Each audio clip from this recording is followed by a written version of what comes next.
Hello. Did you know that Smarter Parenting offers coaching? And to begin our coaching, we offer a free 15-minute session where we can talk about what it is that your child needs.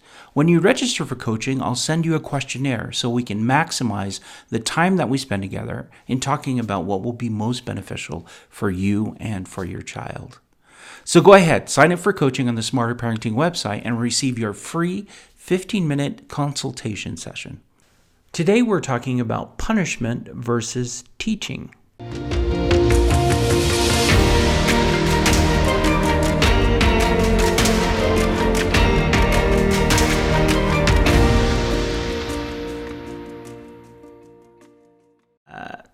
I'm excited about the topic today, and yet at the same time, it's brought up a lot of past memories for me on things that I've worked on throughout my career. I'll explain a little bit more about that, but today our topic is on consequences and punishments, teaching versus punishing, positive discipline for kids, effective negative rewards, elements of the teaching family model, all of those kind of combined into one. Now, I've kind of rambled those off really fast, but I am going to cover those just so we are very clear. But I do want to explain a little bit about my background and what I've done in the past so you can understand why this is such an important topic, specifically for children with ADHD, because the tendency towards parents who have children who struggle with issues like ADHD or with anxiety or depression is that when the child is not functioning or not doing well, we tend to resort to punishment in order to help them understand that there are consequences to their behavior. I'm here to tell you that there is a difference between punishing a child and teaching a child, and that one is highly more effective than the other one. In fact, you want to avoid the punishment side of it. But let me jump back so you can understand where I'm coming from, and it makes sense to you, because I'm sure a lot of red flags just kind of flew up your head and it's like, what? Punishment doesn't work? What? Punishment does have an effect, but it's something that we may not necessarily want in the long run. Okay, I'm going to backtrack. I'm going to turn the clock back in time. When I was new into this field, I began working with families in great distress and great need.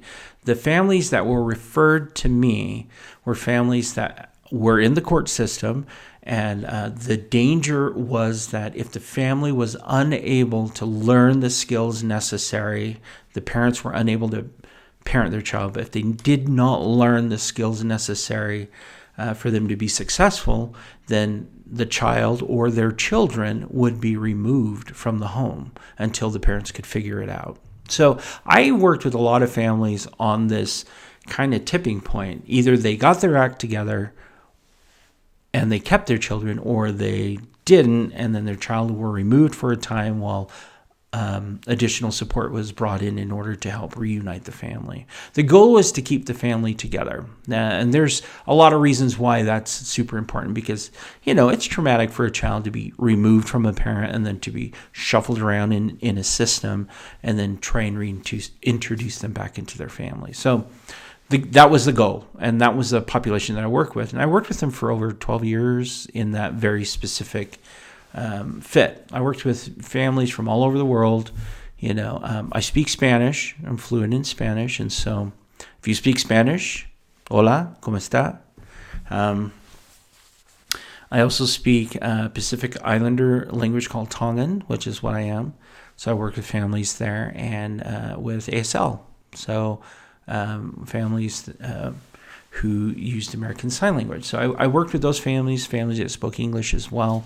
And dynamically, what I had observed over the time, one of the very first lessons that we went over for parents was the difference between teaching their child and punishing their child for things that they needed to be corrected on, right?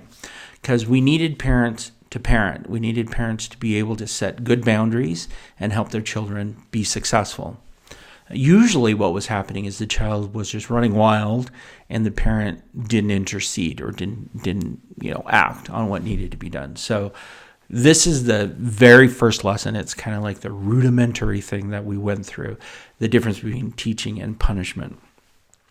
So what is the difference between the two? And the difference is that punishment is focused on fear. Yeah, I want you to think about that. It's focused on fear.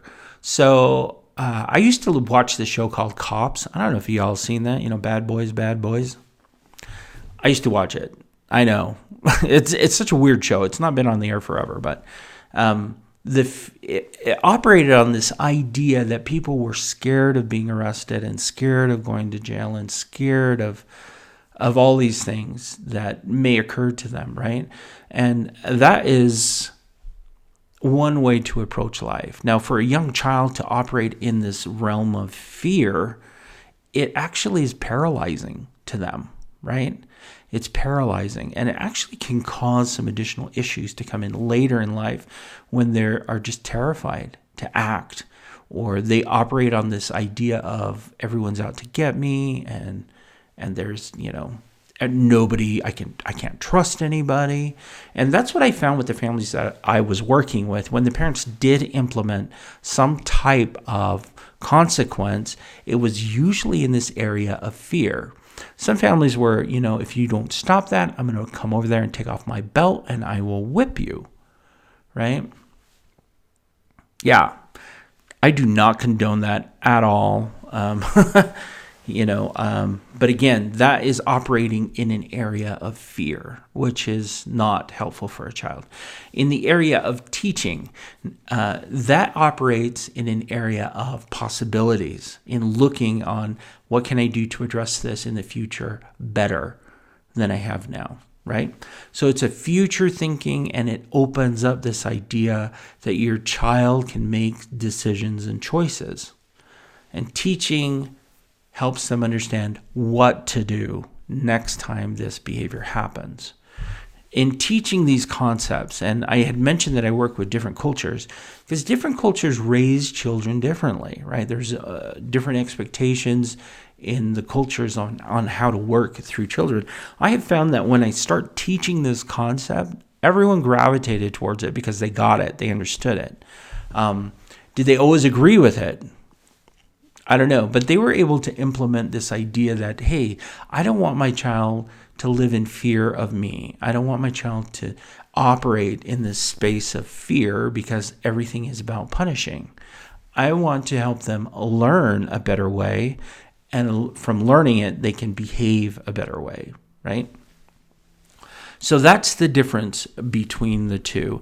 And I think it's super important that parents understand the difference between the two. Now, teaching takes more time. I will say that.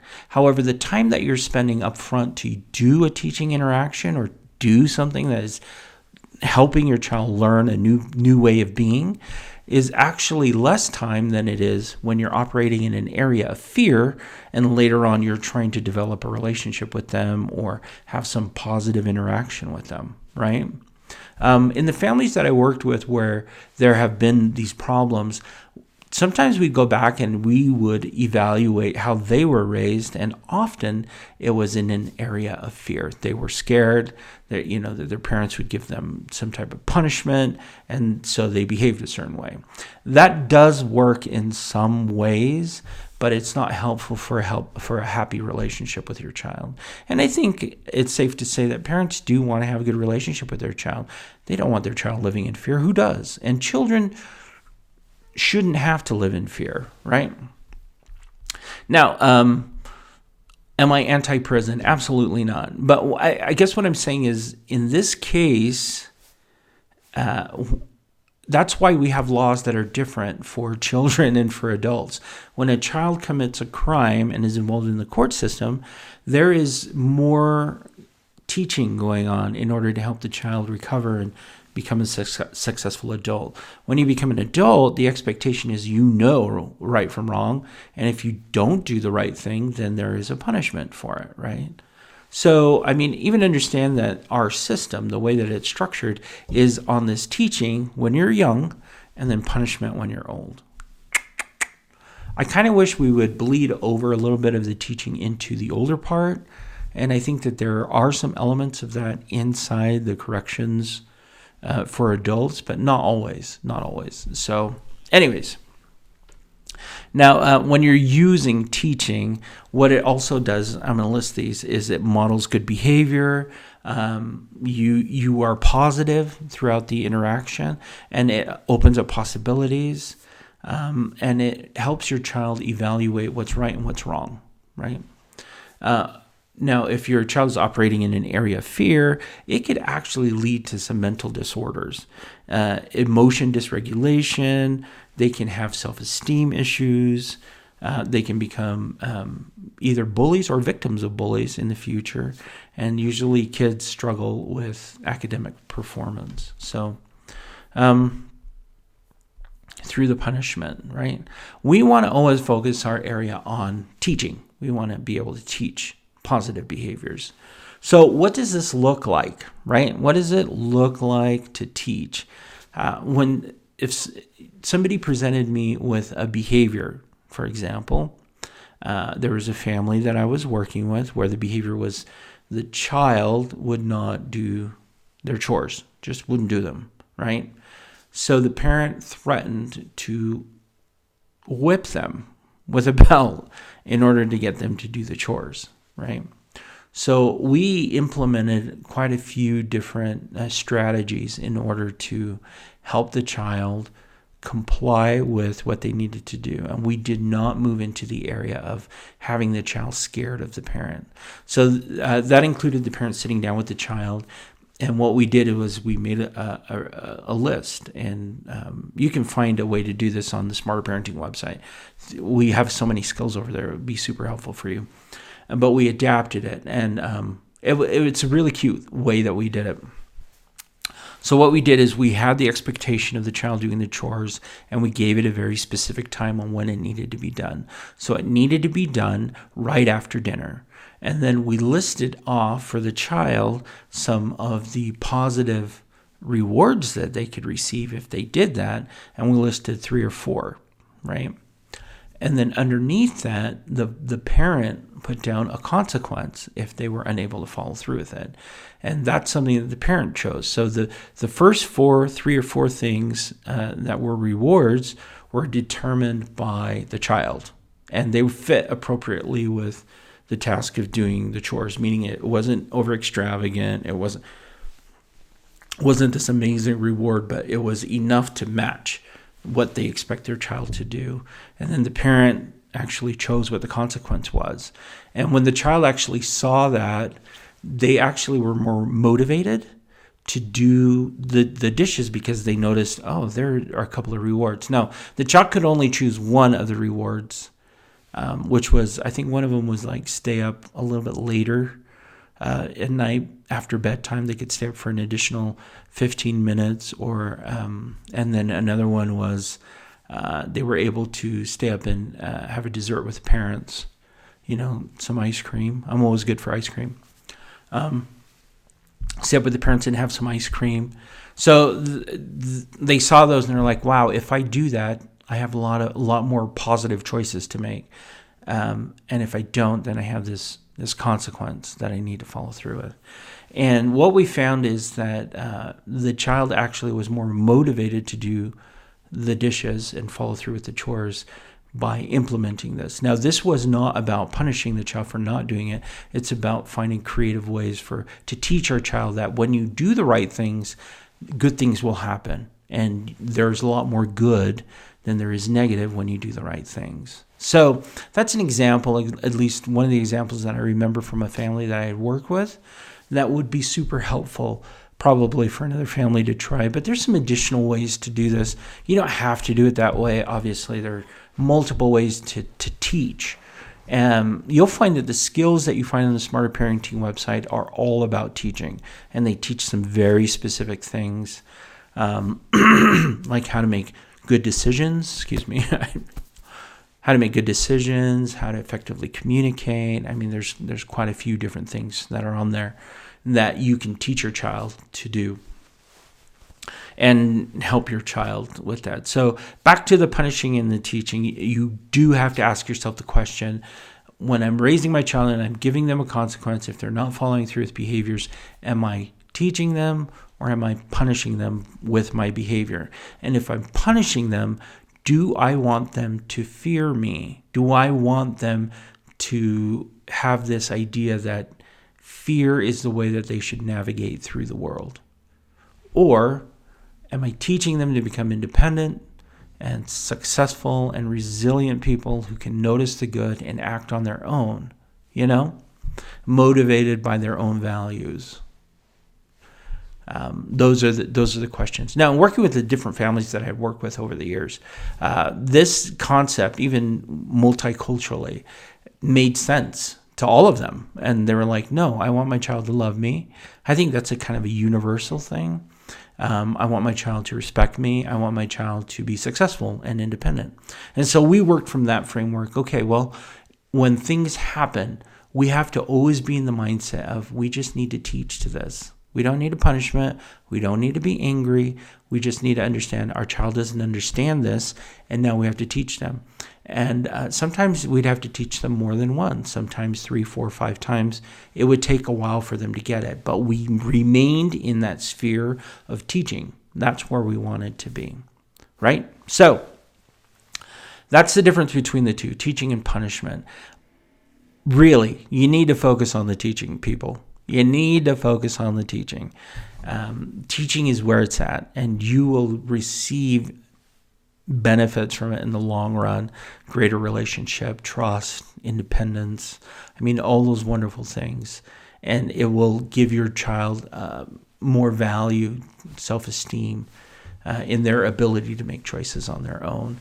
And in order to address difficulties as they come up, it creates this sense of resiliency in children as well. So that is it for me. There's some downloadable materials that you can get regarding this podcast. Love to share it with you, of course, for free. The skills on the Smarter Parenting website are for free as well. And if you are struggling with a very specific issue, or you want to address some very specific things with your child who's struggling with ADHD, feel free to contact us. We have ADHD Smarter Parenting coaching that is available, and we can coach you through whatever issue it is that you are working through and guide you along the process to help you. I'm so grateful for this opportunity to be here and to be sharing this information, and especially to be sharing it for free, right? Because who does that anymore? There's always like this catch. For us, we just want to help. We really want to help. And so I am here to do this as long as possible in order to help as many families as possible. And that's it from me. I will see you again next week, and tune in. Looking forward to seeing you again. All right, bye.